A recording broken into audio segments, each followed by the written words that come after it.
Welcome to Bound to Be Vintage. I'm Carla, and I'm here today with another Thrifty Thursday haul. And this one is a bit of a mystery. What did I find in this grungy button jar? This is from St. Vincent de Paul thrift store, and I kind of hesitated to buy it because it was fairly expensive for a jar of buttons. And a lot of times when I look at button jars, the buttons inside are just pretty ordinary. But I could tell that this one was really stuffed full of things, and I decided to go ahead and get it because I do use buttons quite a bit in my journal projects. I also like the shape of this jar. I thought it would make good button storage. The top looks like a tetanus shot waiting to happen, so I have already bought a replacement for that. But let's take a look at what was inside this jar. First, there were just some very mundane household items. A pebble, a shell, nut, bolt, pin, paper clip, and this wheat penny was from 1920. So it's more than 100 years old, so that was kind of interesting. Then there was this shirt placket, and I've washed this up. A lot of the buttons were dirty, and I did give the ones that could handle it a baby shampoo bath, and the others I wiped down carefully. But a lot of buttons were sewn onto this shirt placket very randomly. Mother of pearl, old beat up white ones. It was just kind of interesting. There were 2 spools of thread.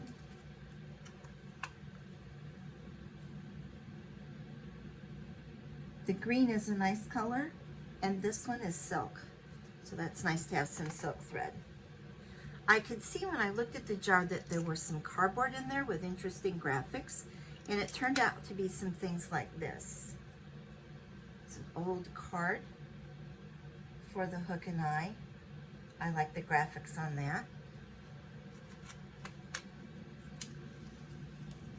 It's another one that's hook and eye.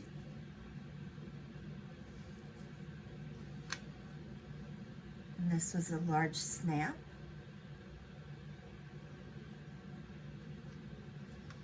There were also a couple of belt buckles,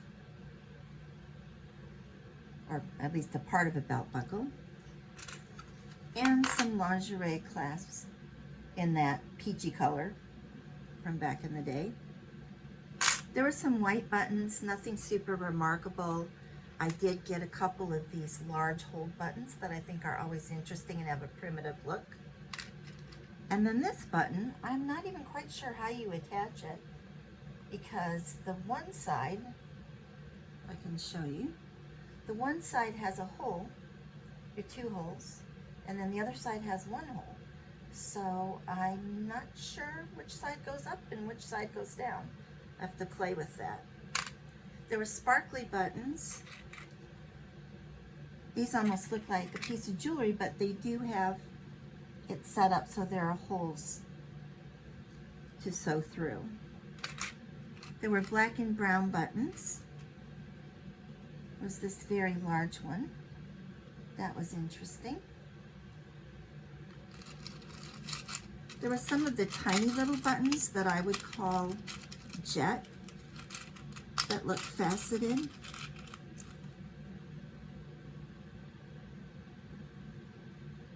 And then this button was interesting. It has a shank on the back, and it almost feels like leather. I'm not sure what it's made out of.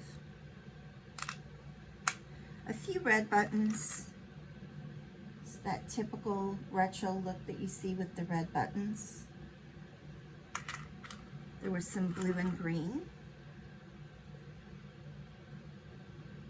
This one has a flower pattern on it.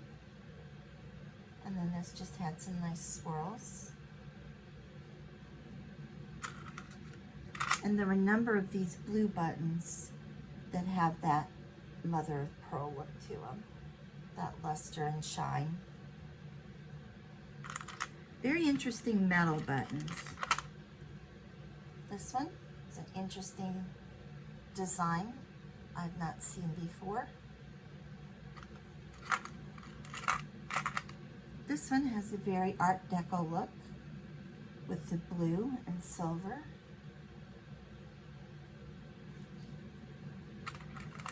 This one I think is brass.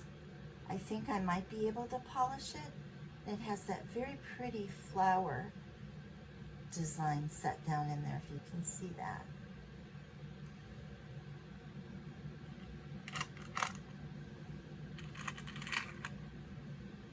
This pink button is one of my favorites with the gold design. I just think that's really pretty.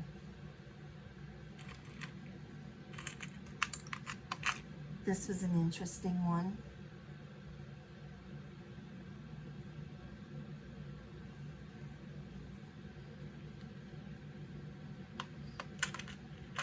And these buttons were one of the main reasons I bought the jar. I could see them through the jar, and I could see that there were a number of them, and I just fell in love with these. The design is so pretty with the red. They are a half round button with a shank on the back. Some of them cleaned up better than others, but I definitely got a good amount of them. Some of the other interesting buttons, there's this. These two buttons are attached on there. I'm not sure if that's just how they came or what the deal is with those. This button looks like it already has stitching on it. I'll go in my black and white collection.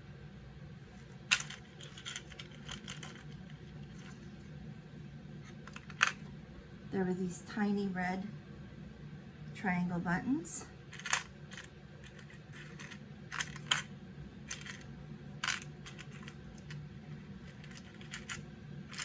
And if I can find it, the tiniest little button that someone has stitched around. It's amazing handwork.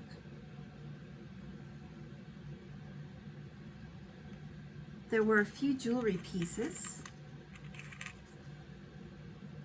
This was the back of a necklace or something, I would guess.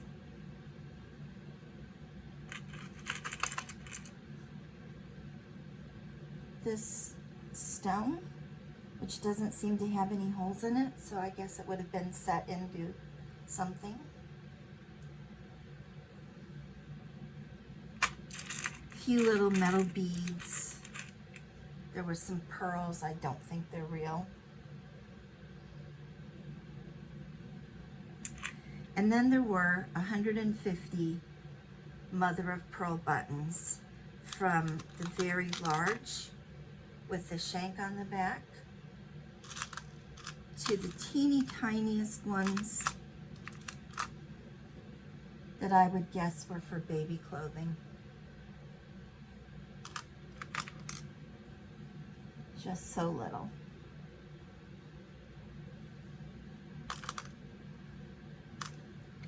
Some of them have shanks and metal in the center. I thought this oval shape was unique. And then there were two that actually had been made into pinbacks, like a jewelry piece.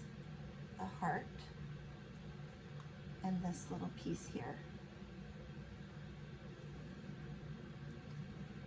A lot of the buttons are not in great shape. They have battered edges, they've yellowed. I did, like I said, give them a bath in some baby shampoo briefly and try to clean them up. I did also soak them in mineral oil, which is supposed to bring back their luster, but you can tell that some of them just had years of going through a washing machine or being scrubbed on a wood board or an old wringer machine, and they're just pretty beat up. But I would use them for a very vintage looking project. Now there were some other things in here, some really interesting pieces of history. This little pen here says Junior CE on it, and I looked it up, and this was Christian Endeavor, and it was one of the earliest youth ministries, in fact the first youth ministry in the United States. So that's an interesting piece of history. And then there was this vial, which really intrigued me. and they did not have the jar taped shut in the thrift store, so I was able to open it and take this under a light to see what it was. At first I thought it was more buttons, but they were these tiny little, almost like a token. Not sure if you can see that, but it says OPA red 1 point. So I came home and Googled it and found out that these were ration tokens from World War II. When a family went and spent their ration stamps, if what they bought didn't take all the points from the stamps, they were given these like change, almost like coins. And some coin collectors do collect these, but no, they're not worth a fortune, only about $1 a piece. But I've got about 30 of them, and I think they will be interesting just to use in projects. But what a piece of history that I have a 1920 wheat penny, and then from the 1940s, these ration tokens, all in the same button jar. And then finally there were button cards, and I'll show you those. Sadly, they're not in great shape. They've been folded in half and stuffed in the jar. That's part of why the jar was so full, as the button cards were taking up space as well. So I'll show you those. This one I really wish had made it in better shape. The ocean pearl graphic on there is just amazing. I would love to have a complete button card like that to put in a journal, but it's still a nice piece of history as it is, and I may use this.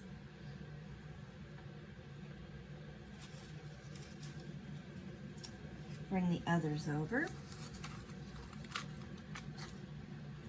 A Lamode button card. The buttons are rather plain, but I love this logo. Some of these button cards I may try to, I've been trying to flatten them in a wallpaper book with some weight on them. I may try to stabilize some of these by gluing them to a backing, because they're in pretty rough shape. Here's some sort of button card. 2%, 10 days it says. I guess that's a payment schedule. There were 3 of these Lansing button cards. Bright and cheerful, they're later ones. But these would actually be nice to use in a journal because they're in better shape. Like the graphics on those. This one's lovely. Again, I wish it were in better condition, but with the pink and green, very springy looking. Many of these you can see how they put the foil behind the buttons. I kind of like it better without the foil, but I guess they thought that showed off the button shine or something. Then there was this poor little baby card, basically ripped in half. Little darling buttons for baby clothing. You can see how tiny those buttons are. And there's the little baby. Colonial buttons.